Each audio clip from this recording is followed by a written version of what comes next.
नमस्कार, मैं हूं अश्विनी कुमार मिश्र। डॉक्टर स्पीक में आप सभी का स्वागत है और साथ ही साथ इस विशेष कार्यक्रम में आपका स्वागत है। कोविड संक्रमण हर दिन नई चुनौती लेकर सामने आ रहा है, मामले बढ़ रहे हैं। ज़रूरी है कि वैक्सीन लगाने के साथ साथ हम बुनियादी सुविधाओं और सावधानियों का भी हर हाल में पालन करें। घर के बाहर और दफ्तर में काम करते वक्त मास्क ज़रूर पहनें। हैंड और ओरल हाइजीन यानी हाथों का और चेहरे की सफाई का विशेष ध्यान रखें।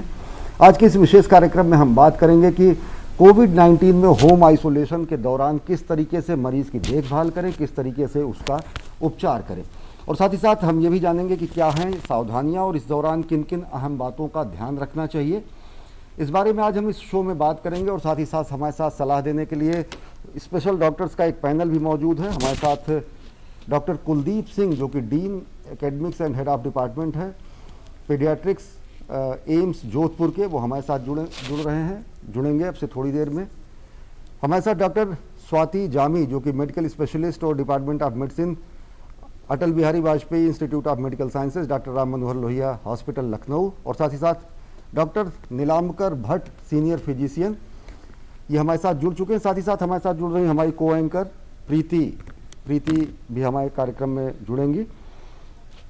और सबसे पहले हम ये देखेंगे कि प्रीति, हम ये चाहेंगे कि हम अपने दर्शकों को बताएं, क्योंकि बाइलिंगुअल शो है, कि किस तरीके से होम आइसोलेशन में लोग अपने मरीजों का उपचार कर सकते हैं और क्या कुछ उन्हें सावधानियां रखनी चाहिए। प्रीति। Yes, thank you, Ashwini. Welcome all our viewers to this special show we get for you every day, twice a day, to make sure all your doubts and queries about COVID-19, the pandemic, are put to rest. We are every day joined in by a panel of doctors. Today, we will be specifically talking of home isolation and home care during COVID-19. Moreover, if you have other questions related to COVID, apart from this topic, you can also put to our doctors. As my co-anchor coach has already introduced the doctors, we are joined in by 3 doctors, and also we will be joined in by Dr. P.K. Sasidharan in a short while from now.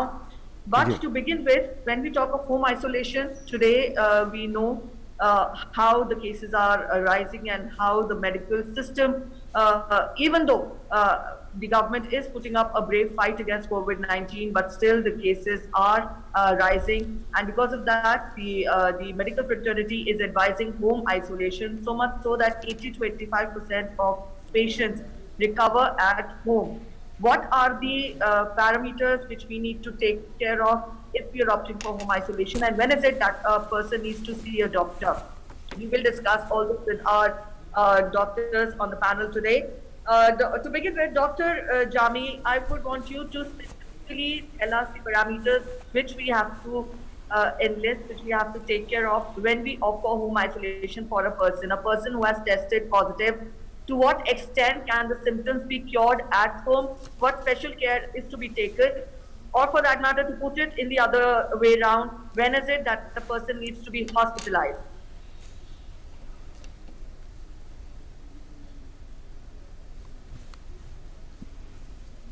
Doctor Swati Jami, आपसे ये सवाल प्रीति ने किया है और साथ ही साथ हम इस पे आपका जवाब, आपकी टिप्पणी चाहेंगे। प्लीज सवाल रिपीट कर सकते हो? एक्चुअली मुझे सुनाई नहीं दिया clearly. Yes, Dr. Jami, I had asked that what are the specific parameters that a person needs to look into if he is opting for home isolation? What symptoms can be, to what extent symptoms can be cured at home? Or for that matter, when is it that a person needs to be taken to a hospital if he is tested positive and he is in home care? Okay, thank you. First of all, I'll tell you what are the set of patients who can opt for home isolation. Obviously, especially if you have elderly patients who have multiple comorbidities, like if they have diabetes, hypertension, or if they have any heart problems, if they're on cancer chemotherapy, these are all the patients who belong to the high risk category. There is always a chance of higher chance of these people, these category of patients going into the moderate to severe category. As we all know, this has been a repetition that almost 95+% of patients are recovering as mild cases. They are not needing hospitalization, they are not further deteriorating. So one thing we have to keep in mind is, if a patient doesn't have comorbidities, if there is an elderly patient, if there is nobody to take care of them, that itself is a risk because the patient won't be able to self monitor properly. So if the patient or their attendants think that there could be any issues with self monitoring, especially in such high risk patients, it is better to opt for admission. Otherwise, most of जी the patients can be managed with home isolation. If patient has low grade fever which has settled within maybe 5 days, patient can further continue with home isolation. If the patient has high fever greater than 102, 103, persisting beyond 5 days, it is better they consult a doctor and take an informed decision about if they can really continue with the home isolation or if they would need admission. And as we all know, and I want to repeat again, what are all the things we have to specifically look for, what we have to monitor while the patient is under home isolation.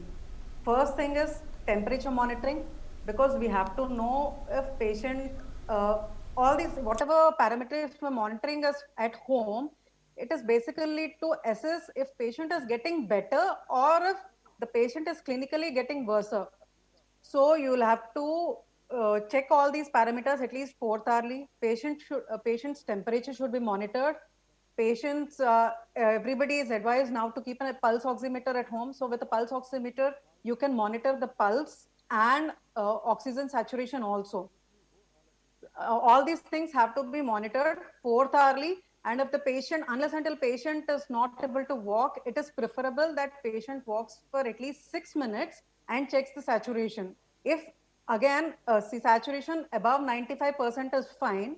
If the saturation is below 94%, patient needs admission. That means patient is now in moderate category and patient will need admission. So they have to consult the nearest any practitioner, or they have to report to the nearby hospital. If जी there is any early drop in saturation, or we advise a 6-minute walk test for the patients. Patients have to walk for six minutes without stopping, and then they have to check the saturation. This may not be possible sometimes with elderly patients. They may not be able to walk, especially if they have any arthritis or anything. In that case, at least whatever distance they're able to walk, you can walk and check, or at rest you can check the saturation. If there is any fall in saturation compared to the baseline on a 6-meter walk test, we would again, that means patient, there is a chance of patient deteriorating. Again, you should immediately consult your doctor.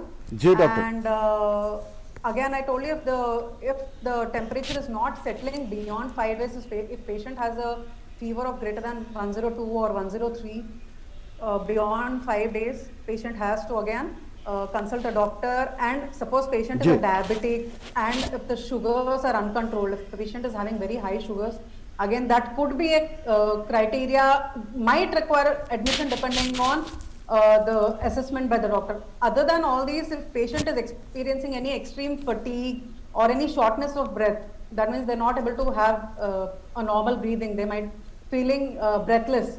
All these criteria might require immediate hospitalization, so it is advisable to contact a health care provider. Otherwise, patients, most of the patients are settling with home care, and again, as we all know, patient has to be isolated in a separate room. It is advisable if it is a well ventilated room, if there is a window which can be kept open, so that there is a fresh air entering the room. जी doctor If it is, again, if there is no possibility, if it is better if patient can be kept isolated alone in the room. And if somebody has to take care of the patient, they have to make sure they wear an N95 mask while meeting the patient, and they can wear a gloves while handling the patient, which can be later disposed according to the guidelines. And patient should eat properly, have timely food, have timely medications, especially if the patient is diabetic or hypertensive. They should continue those medications. They should not stop unless until it has been indicated or told by the doctor. And hydration should be maintained. This is important in any fever. You should have adequate water, especially since this is summer season. There is high chance of dehydration if you do not have adequate fluids. So unless until there is a specific contraindication for not having too much water, patient should remain well hydrated. जी doctor Kuldeep ji, आपसे जानना चाहेंगे कि 60 साल से अधिक आयु के जो बुजुर्ग हैं सामान्यतः उनके लिए होम आइसोलेशन नहीं, लेकिन अगर डॉक्टर परामर्श देते हैं, उनकी स्थिति ठीक है तो होम आइसोलेट हो रहे हैं। और साथ ही साथ हाई बीपी या डायबिटिक या हार्ट या फेफड़े, इन सबसे जो बीमारियों से ग्रसित लोग हैं उनके लिए भी ऐसी व्यवस्था नहीं, लेकिन डॉक्टर अगर अनुमति देते हैं तो वो होम आइसोलेट हो रहे हैं। किन किन चीज़ों का ख्याल रखना चाहिए 60 साल से ज़्यादा उम्र के बुजुर्गों को और कोमार्बिड पेशेंट्स को? जी, सबसे पहला जरूरी का काम ये है कि आपको कम्युनिकेशन चैनल अपने बना के रखने हैं। इसका मतलब है कि आपके जितने भी रिलेटिव्स हैं या कोई भी आपका नज़दीकी रिश्तेदार है उसको जरूर कांटेक्ट करके रखें। और सबसे महत्वपूर्ण चीज़ ये है कि आपका जो फैमिली डॉक्टर है वो आपके इलनेस के बारे में, प्रीवियस डिजीज के बारे में भी जानता अच्छी तरह होगा, उसको भी कांटेक्ट में रहें। और अगर डॉक्टर ने आपकी कंडीशन देख के कि आपको ऐसे कोई सिम्टम्स नहीं है जो सीवियर डिजीज, मॉडरेट या सीवियर डिजीज को इंडिकेट कर रहे हैं, तो आप होम आइसोलेशन की सलाह दे सकते हैं। But at the same time ये भी ध्यान रखना पड़ेगा कि ऐसे मरीजों में सडनली सिम्टम्स आ सकते हैं, बढ़ सकते हैं, तो ऐसे मरीजों को एक तो अलग रहना है, पर घर में कोई ना कोई और अवश्य होना चाहिए। एल्डरली पेशेंट के साथ ज़्यादातर क्या होता है, कोई उनके साथ होता नहीं है, तो उनको किसी ना किसी को साथ रखना है, दूसरे कमरे में टेलीफोन या किसी भी जरिए से उनसे कांटेक्ट में रखना है। कभी भी अपने डोर को या टॉयलेट जाते समय लॉक ना करें, बंद ना करें। और साथ ही साथ वो सारे जो प्रिकॉशन जैसे डॉक्टर स्वाति ने बताए हैं वो फॉलो करने हैं। कि अपना सैचुरेशन देखते रहें, जो आपकी दवाई डॉक्टर्स ने बताई है डायबिटीज, हाइपरटेंशन या क्रॉनिक लंग डिजीज के लिए, वो कंटिन्यू करिए, उसको बंद मत करिए। साथ में अपना आप जो चेकअप कराते हैं यूजुअल वो भी कराते रहें। पल्स ऑक्सीमीटर से अपना सैचुरेशन देखते रहें, टेम्परेचर देखते रहें। अगर आपको टेम्परेचर नहीं है, पल्स ऑक्सीमीटर में आपका सैचुरेशन 95% से आ रहा है और अपने आप को आप खुश महसूस कर रहे हैं, आपको कोई दिक्कत नहीं हो रही है खड़े होने में, चलने में, तब आप वहाँ पे होम आइसोलेशन में रह सकते हैं। लेकिन आपको जरा भी लगे कि थोड़ा सा चलने में आप हांफने लग रहे हैं या आपके छाती में दबाव सा बढ़ रहा है, तो ये एक सीवियर सिम्टम्स लक्षण होता है जो बहुत ही जल्दी एकदम से तीव्र गति से बढ़ सकता है। तो ऐसे में डॉक्टर्स को जरूर इन्फॉर्म करें, और कभी भी सैचुरेशन 94 से नीचे जा रहा हो तो तुरंत हॉस्पिटलाइज करने की भी कोशिश करें। ऐसे मरीजों को ज्यादा मॉनिटरिंग की जरूरत पड़ती है जी। और साथ में अपना जो खान पान अच्छा रखें, पानी पर्याप्त मात्रा में लें, साथ में अपनी सफाई रखना, मुंह की सफाई, गार्गल करना, और खाने में अच्छा खाना, पौष्टिक खाना ज्यादा समय पे फ्रिक्वेंट टाइम पे लेते रहें, जिससे कि आपका सारे जो सिस्टम्स हैं और वर्क करते रहें, तो इसमें दुष्प्रभाव इसका वायरस का थोड़ा कम हो जाता है। जी, हम अपने दर्शकों को ये भी बता दें कि हमारी फ़ोन लाइन खुली हुई है, 011 दिल्ली का कोड है, 233-87-031। आप इस पर अपने फ़ोन अपने क्वेरीज, अपने शंका समाधान के लिए विशेषज्ञों से राय ले सकते हैं। साथ ही साथ आप हमारे फेसबुक पेज और ट्विटर हैंडल से भी जुड़ सकते हैं। एक कॉलर हैं अशोक सिंह सचदेवा दिल्ली से। आप अपना अशोक जी सवाल पूछें। हाँ जी सर, परसों ना मुझे थोड़ा जुकाम और छींकें शुरू हुई थी, तो कल मैंने ना कोविड टेस्ट करवाया तो इट वाज पॉजिटिव। तो मैंने अपने एक लोकल डॉक्टर से ऑनलाइन कंसल्ट किया, उनको बताया, उन्होंने मेरा ट्रीटमेंट तो शुरू कर दिया। टुडे मतलब आज तक का पोजीशन ये है कि मेरा 101 फीवर चल रहा है, और लेकिन मुझे कोई और अभी सिम्टम, जैसे कल खांसी थी थोड़ी, आज नहीं है, लेकिन कोई बॉडी एक भी नहीं है, ऐसा कुछ नहीं है जी। डॉक्टर नीलांबर भट्ट जी, आप इनका जवाब दें।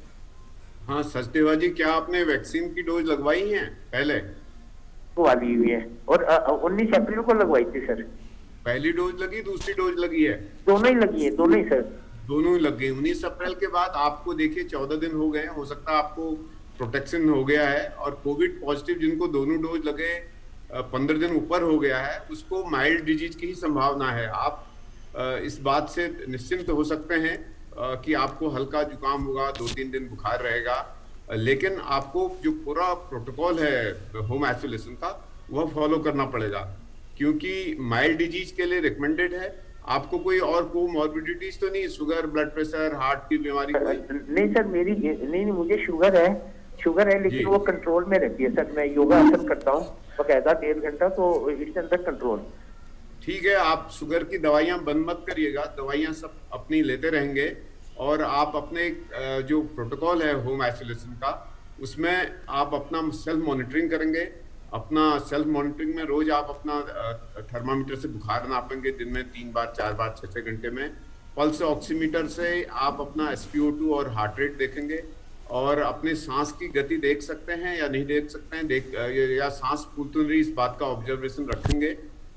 सेल्फ मॉनिटरिंग के साथ साथ आपको जो दवाइयाँ दी गई हैं उनका सिम्टोमेटिक ट्रीटमेंट, बेसिक दवाइयाँ हैं जो होम आइसोलेशन में दी जाती हैं, और बुखार आने पे कौन सी दवा लेनी है, सप्लीमेंट लेने हैं, और आपको अपने डॉक्टर्स के कांटेक्ट में लगातार रहना है। कमरा जिसमें आप रह रहे हैं उसको दूसरों के साथ शेयर नहीं करेंगे, सेपरेट बाथरूम होना चाहिए, और मास्क लगा के जब भी कमरा का खोलेंगे आप तो मास्क लगाएंगे, और कोशिश ये करेंगे कि घर के दूसरे एरिया में आप न जाएं, और 10 दिन का आपका होम आइसोलेशन रहेगा जिस दिन से आपके सिम्टम्स आए हैं। अगर आपको 10 दिन में बुखार नहीं टूट जाता है, 3 दिन हो जाते हैं बुखार ना आए, तो 10 दिन में आप डिस्चार्ज माने जाएंगे। 10 दिन बाद आपको 3 दिन हो गए हैं, 7 दिन और आप आइसोलेशन अपना पूरा कर सकते हैं। जी जी प्रीति। All right, Dr. Nilambar Bhatt, today the ICMR has brought out guidelines and on screening, diagnosis and management of mucormycosis. I would want you to explain to our viewers what is this medical condition and people who are suffering. Mucormycosis is a fungal infection of the lung because of this COVID-19 illness.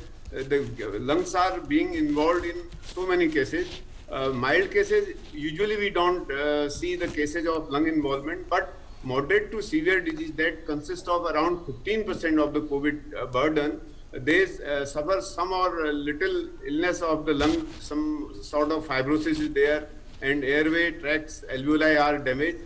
So the chances of getting the fungal infections are usually hospital acquired or from environment. They grow on the disease part of the lung, that is called mucormycosis, that needs attention and treatment for it.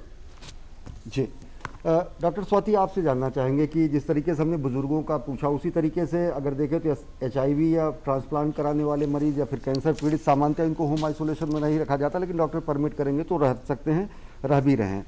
इन सबको भी क्या कुछ एहतियात बरतना चाहिए, और साथ ही साथ ये जो खास ऐसे कोमार्बिड पेशेंट्स हैं उनके लिए क्या कुछ जांच या अन्य होम आइसोलेशन के दौरान क्या कुछ प्रोटोकॉल्स फॉलो करने चाहिए? देखिए, इनके लिए तो कोई स्पेसिफिक एक्स्ट्रा प्रिकॉशंस लेने की ज़रूरत नहीं है। जैसे मैंने पहले कहा है वही चीज़ें करनी है। फ्रीक्वेंट टेम्परेचर, जो 4th आवर्ली मैंने कहा है, टेम्परेचर हो, चाहे ऑक्सीजन सैचुरेशन हो, ये सब मॉनिटर करना चाहिए।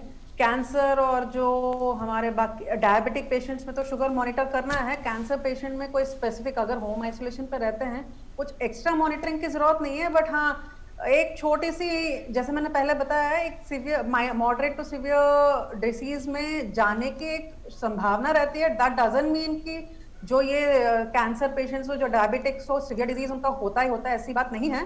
थोड़ी सी इनमें चांस ज्यादा होती है, तो थोड़ा सा एक्स्ट्रा कॉशियस रह के अपना मॉनिटरिंग अच्छे से करना है।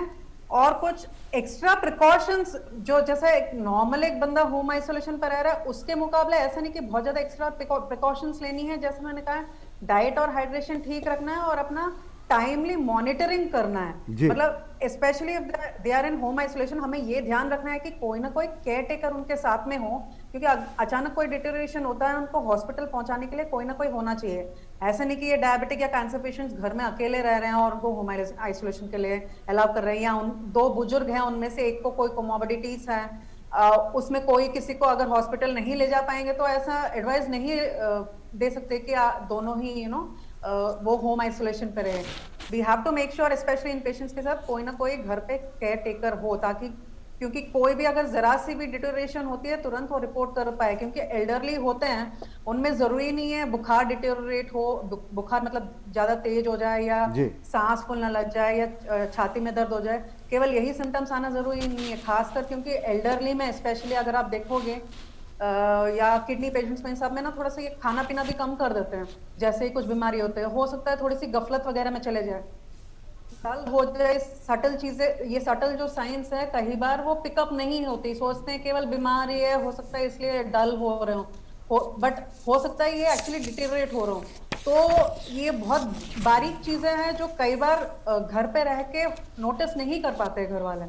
तो ऐसे में अगर जरा सी भी क्लिनिकल कंडीशन में कहीं ना कहीं अगर थोड़ी ज्यादा डल लग रहा हो, कुछ भी लग रहा है, तो तुरंत ले जाने वाला कोई चाहिए। So it is very important कि कोई ना कोई साथ में हो। एंड मॉनिटरिंग तो जैसे मैंने कहा रेगुलर ही करना है, इसके जी। अलावा कोई बहुत ज्यादा एक्स्ट्रा प्रिकॉशंस नहीं है।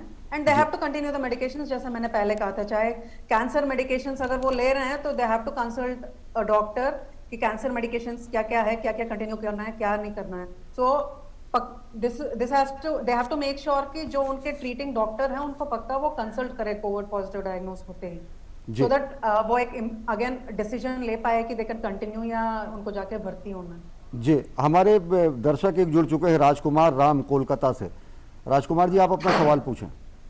हाँ, प्रणाम डॉक्टर प्रसाद। हाँ, सवाल सवाल पूछें मेरा आप। शुगर है, बीपी है। शुगर है, बीपी है, जी, तो क्या क्या सावधानी बरतना होगा?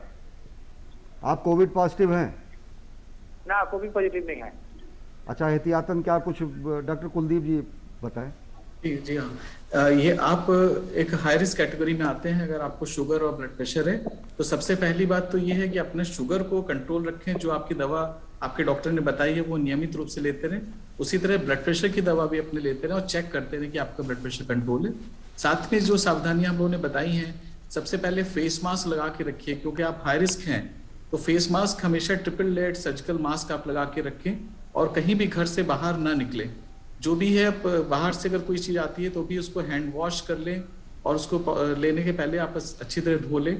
एंड अपना हाथ बराबर धोते रहिए, करीब 40 मिनट तक हैंड वॉश करना या सैनिटाइजर 20 सेकंड तक करना। 40 सेकंड तक आपको ये करने की जरूरत है, जिससे कि बैक्टीरिया वायरस आपके कांटेक्ट में नहीं आएंगे। और आप अपने हाथ को नाक, मुंह और आंख में लगाने से पहले अच्छी तरह सैनिटाइज कर लीजिए, वॉश कर लीजिए। खाना है वो भी आप फ्रेश खाना ही लीजिए, कोई पुराना खाना नहीं लीजिए। और खाने को अच्छी तरह प्रोसेस होना चाहिए और फूड को अच्छी तरह वॉश करके तब प्रोसेस करने के लिए। और साथ में डॉक्टर से कांटेक्ट में रहें, अपने घर के किसी परिजन से भी कांटेक्ट में रहें, जो आपका ध्यान रखते रहें कि आपके ऊपर कोई डेंजर वाले सिम्टम्स या रेड फ्लैग्स तो नहीं आ रहे हैं। वो ऑब्जर्व ज्यादा अच्छी तरह कर पाएंगे, रेदर आप अपने आप खुद मॉनिटर कर पाएं। फिर भी अगर आपको लगता है बुखार, हल्का बुखार आ रहा है, गले में खराश हो रही है और कोविड के सिम्टम्स आ रहे हैं, बॉडी एक हो रहा है, तो तुरंत अपनी जांच भी कराएं और प्रिकॉशंस और बढ़ा दें। जी। All right, we're getting this question on our Facebook page. Mr. Manjeet Kumar Pathak wants to know, can ABPAS patient, can he take vaccine or not? And if vaccine is taken, what is the adverse impact of it? Dr. Bhatt, would you take that question, please? Can you repeat the question? Yes, Mr. Pathak wants to know, can a ABPAS patient, can he take the vaccine? And if the vaccine is taken, will there be any adverse effect? So vaccine can be taken by immunocompromised and all cancer patients. There is no any risk. If there is any sensitivity to any component of vaccine or any medicine, then you have to take extra precautions, and you can tell the vaccine center or doctor there to take extra precautions. That's all. You have to wait there for half an hour, and vaccine can be taken by all group of patients. जी, doctor Swati, आपसे जानना चाहेंगे कि जो मरीजों के अलावा मरीजों के देखभाल करने वाले उनके परिजन हैं, जो उनके क्लोज कांटेक्ट में हैं, उनको क्या प्रोटोकॉल फॉलो करने चाहिए? डॉक्टर स्वाति। बिल्कुल, इसमें तो खासकर ध्यान रखना है, ये तो पहले से ही कह रहे हैं, जो भी कोविड पेशेंट्स के कांटेक्ट में रहते हैं उनको ये ज़रूर ध्यान रखना है कि अगर पेशेंट सेपरेट रूम में आइसोलेटेड है तो जब उनसे मिलने जाते हैं यही एडवाइजेबल रहेगा कि दोनों जने, जो आइसोलेशन पे है और जो केयर टेकर है, दोनों ही N95 मास्क पहने at the point of contact. वरना जो आइसोलेशन में है वो ट्रिपल लेयर मास्क पहन के रह सकते हैं, मगर अगर कोई केयर टेकर अंदर उनके रूम में जा रहे हैं, इट इज एडवाइजेबल कि दोनों ही N95 मास्क पहन के जाएं। और जो अगर उनकी कोई सामान हैंडल कर रहे हैं तो ग्लव पहन के हैंडल करें, बाद में ग्लव्स डिस्पोज करके वो अपना जब बाहर आएंगे वो ग्लव्स डिस्पोज करनी होती है। जो वेस्ट मैनेजमेंट, वेस्ट डिस्पोजल अलग होती है कोविड पेशेंट्स की जी। वो ग्लव्स डिस्पोज करके फिर हैंड वॉश करके फिर अपना काम नॉर्मली कर सकते हैं। बट जितनी देर तक कमरे के अंदर है एडवाइजेबल है कि ग्लव्स पहने जाएं और डायरेक्टली अगर हो सके तो उनकी बॉडी सेक्रीशंस कुछ हैं तो डायरेक्ट कांटेक्ट में ना आए, बलगम या कुछ भी हो और अगर उनके कोई कमरे में अगर सामान है, यूटेंसिल्स वगैरह है जिसमें वो खा पी रहे हैं, ग्लव्स पहन के ही धोएं, धो के यूटेंसिल्स अंदर ही रख सकते हैं, फिर बाद में ग्लव्स निकाल के डिस्पोज करके फिर अपने काम कर सकते हैं। And throughout the period of handling cough etiquettes maintain करनी चाहिए। हालांकि मैंने कहा है कि मास्क पहनना है, फिर भी मेक श्योर कि अगर बाई चांस मास्क ना पहना हो, मेक श्योर कि मुंह ढक के खांस है। अगर बाई चांस अटेंडर वो अंदर आए, अटेंडर ने मास्क नहीं पहना, तो एटलीस्ट इतना तो ध्यान रखना चाहिए कि कॉफ एटिकेट्स मेंटेन करें। और सेक्रेशंस का तो मैंने बताया है, मेनली यही है। और अगर घर में कोई बच्चे वगैरह है या और कोई एल्डरली है जिनको high risk of severe disease हैं, तो वो जो आइसोलेटेड पेशेंट है कोशिश यही करे कि उनके कांटेक्ट में ना आए। अगर ऐसी मजबूरी है कि अगर केयर टेकर को कमरा शेयर करना पड़ रहा है in the worst of the situation, अगर वो एडमिट नहीं हुआ है और शेयर करना ही पड़ रहा है, तो फिर उनको मास्क पहन के रहना पड़ेगा। बट कोशिश यही रहेगी कि कभी कमरा शेयर ना करना पड़े। अगर in worst of the cases as I said, तो मास्क पहन के रहना पड़ेगा उनको। जी, बहुत बहुत शुक्रिया डॉक्टर स्वाति जमा। हम वक्त हो चला एक बेहद छोटे से ब्रेक का, इसके बाद हम डॉक्टर्स के विशेष पैनल से जुड़े रहेंगे और साथ ही साथ हम अपने दर्शकों के शंकाओं का समाधान भी करते रहेंगे। लेकिन वक्त एक छोटे से ब्रेक का, देखते रहिए डीडी न्यूज।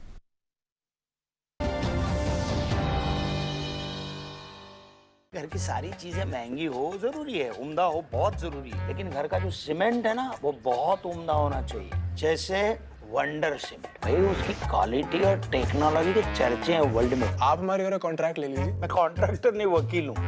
वंडर सीमेंट, जब भी आए भला कर जाए। माँ कब आएगा? अभी आएगा। अरे बोलो ना माँ कब आएगा? बोला ना अभी आ जाएगा। ये ले आ गया कुआं। अरे कुआं नहीं माँ, हमारे घर नल से जल कब आएगा? नल से जल? अरे गुड्डी, बहुत जल्दी आएगा पानी। जल जीवन मिशन आ चुका है। हम 1 कदम उठाएंगे तो सरकार 10 कदम उठाएगी। सच? तुम्हारे मुंह में घी शक्कर। घी शक्कर नहीं माँ, स्वच्छ जल। 2024 तक देश के सभी 19 करोड़ घरों में पहुंचेगा पीने का साफ पानी। अब होगा हर घर जल। जल जीवन मिशन, जल शक्ति मंत्रालय, भारत सरकार।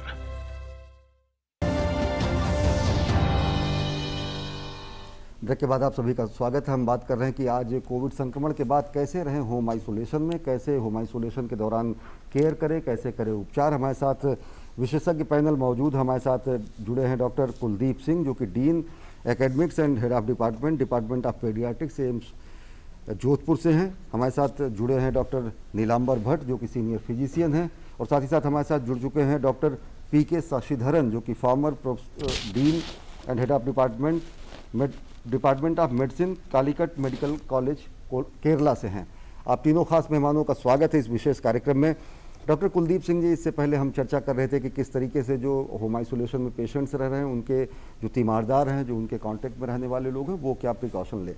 अब बात ये आती है कि होम आइसोलेशन के दौरान मेडिकेशन क्या लें। डॉक्टर जो प्रिस्क्राइब मेडिसिन है वो तो देते ही हैं, लेकिन लोग घबराते हैं कि हमारा ऑक्सीजन लेवल ये है, हमारी स्थिति ये है। तो किस तरीके से क्या स्थिति होनी चाहिए ऑक्सीजन लेवल की, क्या मेडिकेशन होना चाहिए, डॉक्टर कुलदीप सिंह जी? हाँ, इससे सबसे बड़ी बात तो है कि हम बहुत घबरा जाते हैं जब भी हमें पता चलता है कि हम कोविड पॉजिटिव हैं। तो घबराहट में बहुत सारी चीजें, हमारा जो थिंकिंग प्रोसेस है वो डिस्टर्ब हो जाता है। अगर हम इसको बहुत ही सोच समझ के अपनी एक नीति अपनाएं तो हम बहुत कुछ हद तक इसके कॉम्प्लिकेशंस को बचा भी सकते हैं, अननेसेसरी एडमिशन भी अवॉइड कर सकते हैं। तो सबसे पहला है कि आप पॉजिटिव होने के बाद आप अपने आप को खुद ध्यान करें कि आपको कोई ऐसी बीमारी है कि नहीं जिसका इलाज चल रहा है, उसको कंटिन्यू रखिए, पहली बात। तो दूसरा है कि आप अपने सावधानी रखिए, फेस मास्क पहनिए जिससे कि दूसरे को इन्फेक्शन ना हो। तीसरा है कि अपने जो आप जो सैचुरेशन मॉनिटरिंग वगैरह, टेम्परेचर मॉनिटरिंग है, वो जैसा एडवाइस किया है वैसा करते रहिए।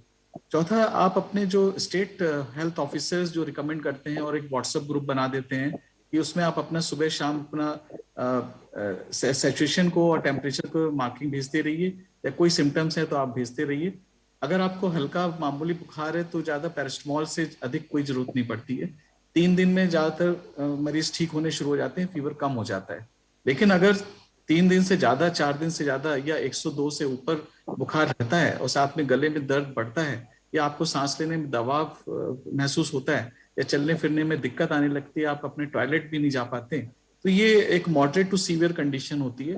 और अगर उसमें सैचुरेशन आपका भले ही 95% है, फिर भी आपको प्रिकॉशन लेना शुरू कर देना होगा और अपने डॉक्टर्स की सलाह पे कुछ मेडिसिन हैं वो रिकमेंड करेंगे, जो एक आईसीएमआर ने भी रिकमेंड किए कुछ मेडिसिन, वो ले सकते हैं। ऑल्दो ये मेडिसिन सब इंडिविजुअल लेवल पे डिसाइड होती हैं कि किसको देना है किसको देना है। खुद अपने डॉक्टर मत बन जाइए, खुद अपने आप ही डॉक्टर्स की मेडिसिन मत लीजिए। किसी वो दवा ली है तो जरूरी नहीं कि वो आपके ऊपर भी असर करे। और अगर ये स्थिति रहती है, फीवर ज्यादा है और आपको 194 से ड्रॉप कर रहा है सैचुरेशन, ऐसी स्थिति में आपको ऑक्सीजनेशन की जरूरत पड़ेगी, तो भी घबराइए मत। आप अपने आप को बिल्कुल संतुलित रखिए, डॉक्टर से कांटेक्ट में रहिए, अपने केयर गिवर्स को कहिए कि कांटेक्ट में रहे और उसको बताते रहिए कि आपकी स्थिति क्या है। और ऐसे में अगर नजदीकी हॉस्पिटल में आपको जहां एडमिट हो सकते हैं वहां पे ऑब्जर्वेशन आपको अच्छी तरह किया जा सकता है। तो जरूरी नहीं कि हर एक पेशेंट को इंटेंसिव केयर में ही पहुंचना हो, बट बहुत सारे एक लो लेवल केयर पे भी हम इसको मैनेज कर सकते हैं। लेकिन आपको डॉक्टर की सलाह मानते हुए जो रिकमेंडेड मेडिसिन है, सबसे पैरासिटामोल सबसे सेफ होती है और जो आपकी पहले से दवा चल रही है उनको आप कंटिन्यू रखिए। जितना ज्यादा से ज्यादा पानी ले सकते हैं, पौष्टिक आहार में प्रोटीन युक्त मात्रा वाले जो फ्रूट्स वगैरह हैं वो ज्यादा लीजिए। तो ये रिकमेंडेशन है। अदरवाइज कुछ मेडिसिन हैं रिकमेंड की जाती हैं जो आपके स्टेट हेल्थ ऑफिसर गाइडलाइंस में अपने पास रखते हैं और आपको रिकमेंड करके देते हैं। जी प्रीति। All right, we are joined in by Dr. P.K. Sasidharan. Welcome to the show, sir. We are talking of home care during COVID-19. Now, generally, when we talk of home care, always a patient suffering from COVID comes to the mind. But what special care is to be taken for people who are not COVID patients? How do we keep ourselves robust during these times? There is lockdown in almost whole of the country.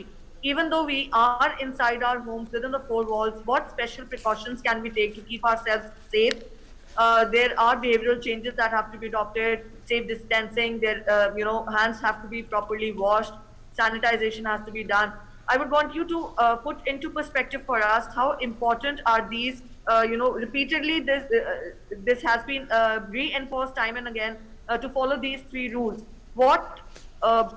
How important are these 3 rules? What exactly do they do?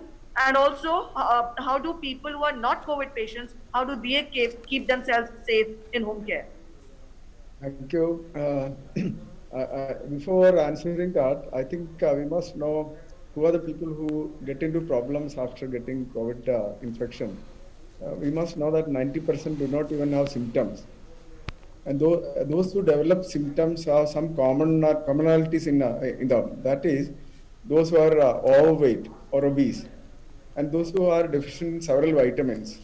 That is B1, B6, B12, folic acid, vitamin C, vitamin D, things like that. So basically, it is due to eating more carbohydrates than we need, and deficient in vitamins because they do not take vegetables and fruits in adequate amounts regularly. And even their water intake is not adequate. So the people who are overweight, having deficiencies, are the ones who get into problems. And if they have comorbidities, risk is a little bit higher. So let us try to belong to the 90% who do not have problems, and that should be our objective. And for that, what we should do. And even those people who have comorbidities should do that. So the things that we need to do is, every time we eat food, it should be a balanced diet. The balanced diet should contain a source of protein. The source of protein in Indian diet is pulses or curd, dahi. Or in a non-vegetarian diet, they can use fish, meat, egg also. In minimum amounts, around 20 to 30 grams per day protein, and enough vegetables. Vegetables should be taken regularly. Vegetables are not potatoes, because most people do not even know what are the vegetables. They should take adequate vegetables, and that will also reduce the carbohydrate content, because it has got a special role. Because when they miss vegetables, they fill up that area with high carbohydrate diet, and that leads to weight gain. And weight gain in turn can have adverse prognosis when they get COVID infection. It's better not to take excess carbohydrate, especially during this lockdown period. So carbohydrate has to be minimal.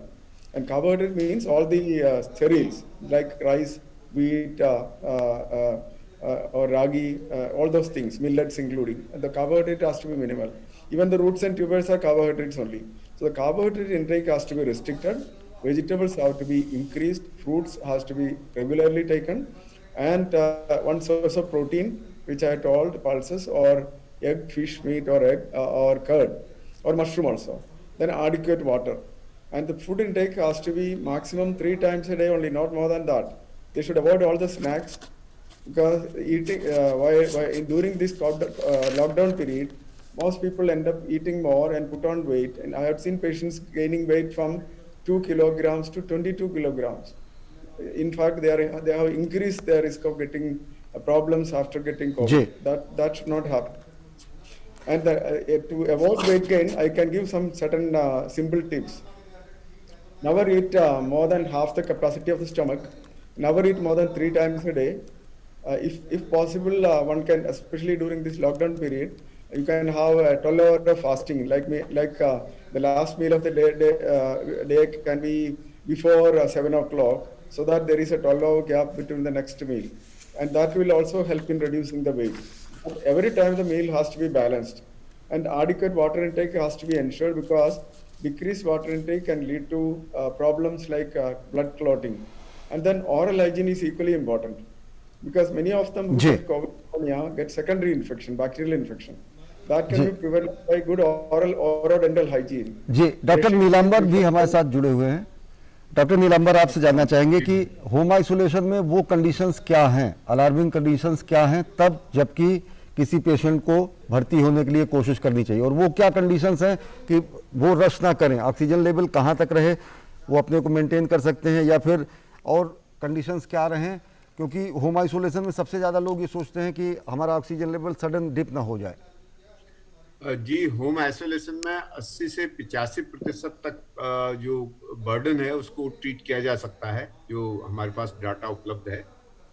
Home isolation में ये देखना है कि बुखार 5 दिन से अधिक तक परसिस्ट, बराबर गोली खा के भी आ रहा है या गोली की जरूरत पड़ रही है, बुखार लगातार बना हुआ है। दूसरा, ऑक्सीजन का सैचुरेशन देखना बहुत जरूरी है। आप रोज दिन में 3 बार 4 बार पल्स ऑक्सीमीटर से ऑक्सीजन देखिए। अगर 94% से ऊपर ऑक्सीजन सैचुरेशन है तो ठीक है, आप होम आइसोलेशन कंटिन्यू कर सकते हैं। यदि आपका ऑक्सीजन सैचुरेशन कम हो रहा है 94 से कम, तो आप 6 मिनट अपने होम आइसोलेशन के कमरे में ही घूम के देखिए, उसमें 4% से अधिक का कमी तो नहीं आ रही। अगर ऐसा हो रहा है तो आप, ये स्थिति अलार्म बेल है, आपको तुरंत हॉस्पिटल के लिए तैयारी करनी होगी। और तीसरा, सांस अगर आपकी फूलने लगी है, यदि रेस्पिरेटरी रेट 24 पर मिनट से अधिक है, तो यह तीसरी कंडीशन है। बुखार परसिस्ट कर रहा है, पहला बताया। दूसरा, ऑक्सीजन ड्रॉप हो रहा है 94% से। तीसरा, रेस्पिरेटरी रेट 24 से ऊपर हो रहा है। इसका मतलब आप अगर काउंट नहीं कर सकते हैं तो आपकी टॉयलेट जाने में या थोड़ा सा 6 मिनट 5 मिनट कमरे के अंदर चलने में भी सांस फूल जाएगा, तो यह अलार्मिंग सिचुएशन हो सकती है। आप ऐसे में होम आइसोलेशन को बंद करके, मतलब होम आइसोलेशन से हॉस्पिटल जाने की तैयारी करें, क्योंकि होम आइसोलेशन में एक आपका घर में व्यक्ति जो 24/7 केयर गिवर घर का मेंबर है आपका, वो आपको अस्पताल के नजदीकी corona control room district wise है उनमें संपर्क करेगा, या आपका जो केयर प्रोवाइडर डॉक्टर है डिस्ट्रिक्ट कंट्रोल रूम से आप सहायता इसमें लेते हैं। हर जिले में सहायता रूम बने हुए हैं, आपको तुरंत ऐसे में सहायता ले लीजिए। जी, बहुत बहुत शुक्रिया डॉक्टर नीलांबर हमसे जुड़ने के लिए और विस्तार से जानकारी देने के लिए। और वक्त हो चला है कार्यक्रम में एक और छोटे से ब्रेक का। देखते रहिए DD news.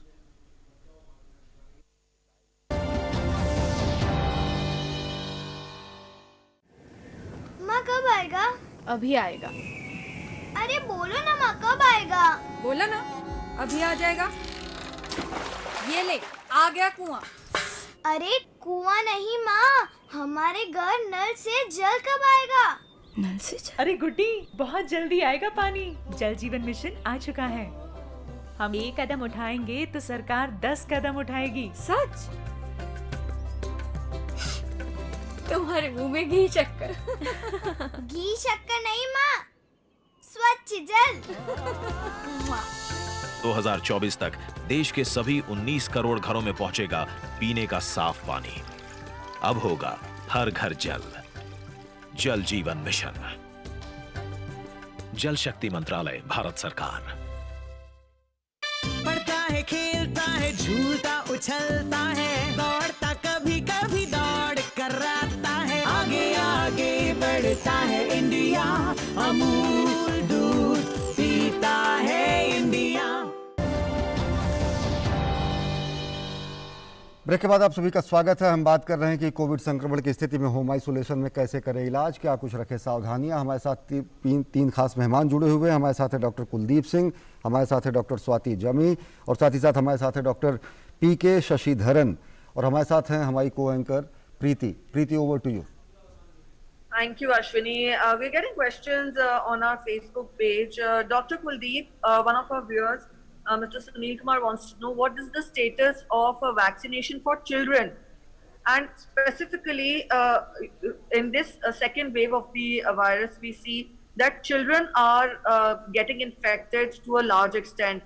What is to be done, because children cannot be taken to hospitals given given the medical conditions. I would want you to specify, when we talk of home care for children, what special measures are to be taken, and our viewer wants to know what is the status of vaccination for children. Okay, this is a very frequently asked question by the parents about protecting their children, because the children are deserving a very special place in our society. And the good thing is that as compared to the last surge and this surge also, the children are affected. They have some symptoms which are more than the earlier surge, but still they are not having some serious problem, unless until they are having some underlying disease like chronic lung disease, bronchial asthma, or some other immunodeficiency disorder. So they are ultimately protected. But one thing is that because of their activities, high level of activities, they can spread the infections if they are infected to other people who are having a predisposed or high risk factors, like the people having a diabetes, or elderly having the diabetes, hypertension, or some other liver or kidney disease. But the other thing is that the vaccination started with the children, and we know that the childhood period is the most important area where the vaccination is being carried out for different. It is only the COVID which is now providing the adult vaccination, but otherwise the children are the most important recipient for the vaccine. But the most important thing is about the vaccination is that for the child any less than 18 years of age to be administered a vaccine should be tested for efficacious for any effect on the development or the growth, any untoward development on the childhood development or their progress. So that's why till the safety is established, they cannot be administered. But in the USA, their trial is going on the children between the 6 years and above who are being administered the vaccination. Similarly, Zydus company has recently got a permission to use in the children between 12 to 18 years of age. So shortly, within a 1 month or 2 months, because the effect had not been seen in the adults, and the animal experiments and other studies have also not documented the untoward effect. So ultimately, the children will get the vaccination. Only we have to just wait for the time. And since it is not severe enough in the children, so ultimately the precautions which are to be adopted by the adult should also be adopted by the children. And it is the opportunity time for the adult also to give this education about the personal hygiene, wearing the face mask properly. This is very important, because this is the most important vaccine, rather than vaccine which is the medical vaccine which we are recommending. The physical vaccine in the form of face mask, hand hygiene, social distancing, this should be taught to the children, and the adult should become the model for these children to carry out these effects. So ultimately, in the coming months, we'll have a bouquet of vaccinations. So there are right now 2 vaccines, but shortly we have 3 vaccines, and then the Russian vaccine is also coming. So within 6 months, there will be a surge of the vaccines, and we can have that at least 10 or 12 vaccination available in our bouquet, and we have an opportunity to choose which vaccine is suitable for us. So for the children also will come. जी, doctor Rupali, आप doctor Swati आपसे जानना चाहेंगे, हमारी दर्शक हैं रूपाली, वो सवाल फेसबुक पर पूछ रहे, वो करें कि पिछले 10 दिनों से उन्हें लगातार फीवर है, वो तकरीबन 99 फ़ारेनहाइट के आसपास बना रहता है और कोविड का उन्होंने टेस्ट नहीं कराया है, लेकिन बावजूद इसके SpO2 उनका 98-99 लगातार बना रहता है। उन्हें क्या जांच करानी चाहिए? वो RT-PCR या कोविड जांच उन्होंने नहीं कराई है, 10 दिन बीत चुके हैं। डॉक्टर स्वाति। देखिए, RT-PCR तो बिल्कुल कराना चाहिए।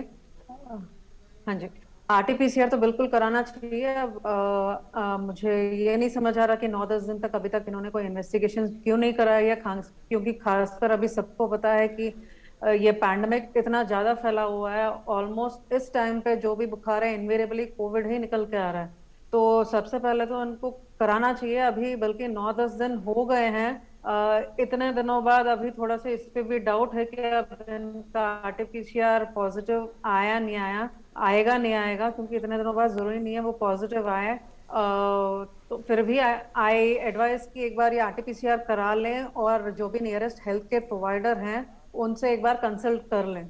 और अगर होम आइसोलेशन, क्योंकि अभी तो होम आइसोलेशन की भी बल्कि क्राइटेरिया बदल गई हैं। अगर 10 दिन हो गए सिंस ऑनसेट ऑफ सिम्टम्स और कम से कम 3 दिन बुखार नहीं है उन 10 दिनों में, तो पेशेंट आइसोलेट होने की जरूरत नहीं है। बट ये कह रही है इनको लगातार बुखार आ रहा है, तो अभी ये होम आइसोलेशन कंटिन्यू रखें और अपना RT-PCR जरूर करवाएं उसके बाद, क्योंकि आगे कुछ हो पाएगा। आगे कुछ जांचें वगैरह अगर करानी पड़ेंगी उनके बेसिस पे ही करा पाएंगे। जी, प्रीति। All right, Dr. Satyanan, we are getting this question. Mr. Krishnamurti wants to ask that I'm having a red birthmark on the left hand. Now, this is medically known as capillary hemangioma. Can I take COVID vaccination and is it safe? Dr. Sasidharan? Capillary hemangioma is not at all a contraindication for a vaccination. You can take. But you can take, but it has to be on the opposite side, not over that hemangioma. I hope it is clear. Hello जी, हमारे दर्शक हैं विकास चौधरी, वो कह रहे हैं कि मैं एसिम्टोमेटिक था और मेरी कोरोना रिपोर्ट पॉजिटिव आई थी। 14 दिन बाद भी RT-PCR कराने पर फिर पॉजिटिव आए, तो क्या होम आइसोलेशन कंटिन्यू करना चाहिए? For positive, COVID positive, no symptoms. Asymptomatic COVID positive and also COVID positive after 14 days. No, that see, asymptomatic person, even if COVID positive, are not patients. That is one thing which we need to know at this point. Asymptomatic COVID positive are not patients. There is a small risk of them transferring the infection to others. That's the only point. So anyway, we are covering that part by the physical distancing, hand washing, sanitizing. All these things will help. But by chance that organism enters the body, then we need to protect the body by adopting the diet and lifestyle which I have told previously. And the next thing is we can take some vitamin supplements. The people who get into problems are those with the deficiencies. So we can provide B12 tablets, B1, B6, B12 tablets are available, folic acid, and vitamin D and calcium. These are enough. And take a proper diet. And that will prevent the infection even if at all there is a risk. You don't have to worry too much. Don't get panic.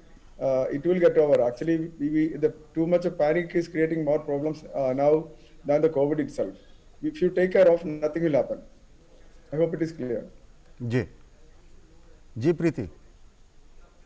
All right, Dr. Swati, we're getting this question on our Facebook page. Vikas Mehrotra wants to know that why this vaccine is not available in the form of tablet or capsule. I would want you to spell out more on the vaccine. Is the vaccine now we are telling viewers that the first dose and the second dose of the vaccine are mandatory for keeping the virus at bay and to keep yourself safe. Is it that the vaccine has to be taken every year? There are doubts which have been put forth by our viewers regarding this. Is the course of the vaccine once for all, or do we have to repeat it every year? Okay, first I'll answer his first question. Okay, why is it not available in tablet form? The one thing we have to understand, whatever is taken via the mouth. They are digested by the gastric enzyme. So you don't want your vaccine to vanish the next moment in the stomach, but getting digested by all the enzymes available over there. And when it is given in the IM or subcutaneous route, वो vaccine उस जगह पे कुछ slow absorption होता है, धीरे-धीरे release होता है, and whatever immune response happens, it happens slowly because of the slow release of the vaccine. So we don't want something which goes into our body and gets destroyed the next minute. So that is one reason maybe we never got oral vaccines.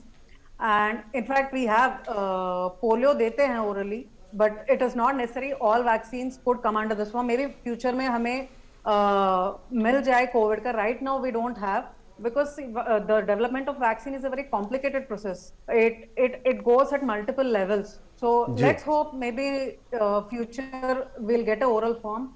And second, as far as yearly dose is concerned, we still don't know. Maybe we might require boosters. There are a lot of vaccines जिनको booster dose की जरूरत पड़ती है. For example, जो हम seasonal influenza vaccine लगाते हैं, इनकी हर साल we need doses, क्योंकि ये जो influenza है, if you see many viruses, ये अपना फॉर्म बदलती है. अब कोविड के बारे में भी हमें पता है कि इतने कितने सारे रूप धारण किए हुए हैं since its beginning in Wuhan in 2019. So हो सकता है ये वायरस भी इन्फ्लुएंजा जैसे ये जो ईयरली एक हर साल के एक प्रेडिक्शन होते हैं, खासकर इन्फ्लुएंजा वायरसेस को लेके कि इस साल ये वाला म्यूटेंट आएगा, तो उसके हिसाब से वैक्सीन बनती है. हो सकता है कोविड का भी एक प्रेडिक्शन साइंटिस्ट हमारे प्रेडिक्ट कर पाए कि इस साल ये स्ट्रेन डोमिनेट करेगा, और उसके हिसाब से हो सकता है फ्यूचर में उसके हिसाब से वैक्सीन बने. It is still an evolution as we all know. तो ये तो समय का चलते ही पता चलेगा कि how frequently we might need boosters. तो ये तो will have to wait and watch right now, क्योंकि अभी पैंडेमिक इतना फैला हुआ है. The best thing we can do is vaccinate ourselves and protect us for the time being. जैसे ही और इन्वेस्टिगेशन चलती रहेगी, we will get more and more information. फिर हम we might still have to prepare ourselves for yearly vaccinations, so we'll have to wait and watch. जी doctor Kuldeep Singh ji, आपसे जानना चाहेंगे कि होम आइसोलेशन में जो मरीज रह रहा है वो स्टेरॉइड्स कब ले, क्योंकि ये भी एक प्रचलन है, मिथाइल प्रेडनिसोलोन लेना, या फिर लोगों के दिमाग में रेमडेसिविर इंजेक्शन भी भरा रहता है. दर्शकों को राय दें कि वो डॉक्टर्स के परामर्श के बाद या किन परिस्थितियों में ही लिया जा सकता है स्टेरॉइड्स खासकर. जी, स्टेरॉइड्स को बहुत ही लाइटली नहीं लेना है. ये एक दवा है जो कि बहुत महत्वपूर्ण होती है. जहां एक तरफ ये हमारी जान बचाती है, तो दूसरी तरफ कुछ ऐसी बीमारियों को भी उजागर कर सकती है जो हमारे शरीर के अंदर से, जैसे दबी हुई टीवी है तो वो उजागर हो सकती है. कुछ और रिएक्शन भी इससे हो सकता है, जैसे आप अगर प्री डायबिटिक हैं तो आपका शुगर लेवल बहुत अब शूट अप हो जाएगा, आप स्टेरॉइड लेते हैं. तो डॉक्टर की सलाह के बिना, एडवाइस के बिना कभी भी स्टेरॉइड मत लीजिए. लेकिन डॉक्टर ज्यादातर एडवाइस ये करते हैं, अगर 5 दिन आपका बुखार है, 102 से ऊपर है, इसमें वो अंडर गाइडेंस, अंडर प्रॉपर सब चीज लेते हुए, हिस्ट्री को बैकग्राउंड में लेते हुए एडवाइस कर सकते हैं कि आप डेक्सामेथासोन या मिथाइल प्रेडनिसोन या प्रेडनिसोन लें. लेकिन वो डॉक्टर की सलाह के बिना ना लें, और उसको जितने दिन बताएं उतने ही दिन लें. कम या ज्यादा मत करिए. अपने खुद स्टेरॉइड स्टार्ट मत करिए. बहुत सारे लोग अपने होम रेमेडी में स्टार्ट कर देते हैं, जिसके उनके आसपास के मरीजों को उससे एकदम से चेंज हो जाता है, एकदम से सैचुरेशन बढ़ जाता है, तो वो खुद भी अपना प्रैक्टिस करने लगते हैं. ये हमारी मेंटालिटी होती है इंडिया में, पर इस मेंटालिटी बिल्कुल मत चलिए, बिकॉज स्टेरॉइड एक तरफ बहुत नुकसान भी कर सकता है, शुगर बढ़ा सकता है और कॉम्प्लिकेशंस भी बढ़ा सकता है. तो अंडर गाइडेंस आप स्टेरॉइड ले सकते हैं. फीवर अगर 102 डिग्री से ज्यादा है, 5 दिन से अधिक है, और आपको सांस लेने में परेशानी, सैचुरेशन ड्रॉप कर रहा है, उस समय वो टाइम बीइंग के लिए आपको स्टेरॉइड एडवाइस करके हॉस्पिटल एडमिशन के लिए एडवाइस कर सकते हैं. जी, बहुत बहुत शुक्रिया हम कहेंगे अपने तीनों खास मेहमानों का, डॉक्टर कुलदीप सिंह जी आपका, डॉक्टर स्वाति और डॉक्टर पीके शशिधरन जी, हमसे जुड़ने के लिए और हमारे दर्शकों को बेहद महत्वपूर्ण जानकारी साझा करने के लिए. बहुत बहुत शुक्रिया तीनों खास मेहमानों का. प्रीति और yes, we thank you, and we have been getting a lot of questions. Due to paucity of time, we could not take all the questions, but we request our viewers to send in your questions tomorrow as well. This is a program we get for you every day, thrice a day, and we are sure that most of the questions will be dealt with tomorrow as well. We will be back again tomorrow with a fresh aspect of COVID-19, which needs more clarity, which needs more more information. So you can ask in your questions there also. Every day we run the program from 12 to 1, from 2 to 3, and from 7 to 8 p.m. जी, बेहद सटीक जानकारी जानने के लिए आप हमारा ये विशेष कार्यक्रम रोज देख सकते हैं। इस कोविड पैंडेमिक के दौरान लगातार ये कार्यक्रम दूरदर्शन पर चल रहे हैं और साथ ही साथ हम ये आपसे कहेंगे कि जब भी आप बाहर निकलें मास्क जरूर लगाए रखें। सबसे ज़्यादा इस कोविड के संक्रमण को रोकने का सबसे कारगर अगर हथियार है तो 2 गज दूरी और ये मास्क है। और साथ ही साथ कोविड प्रोटोकॉल का बेहद कड़ाई से पालन करें, उसका कड़ाई से पालन भी सुनिश्चित कराएं। इस कार्यक्रम में बस इतना ही।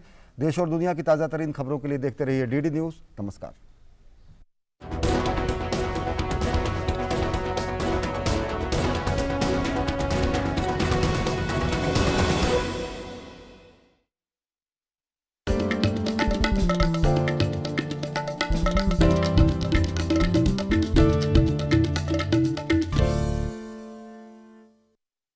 Your window to rising India.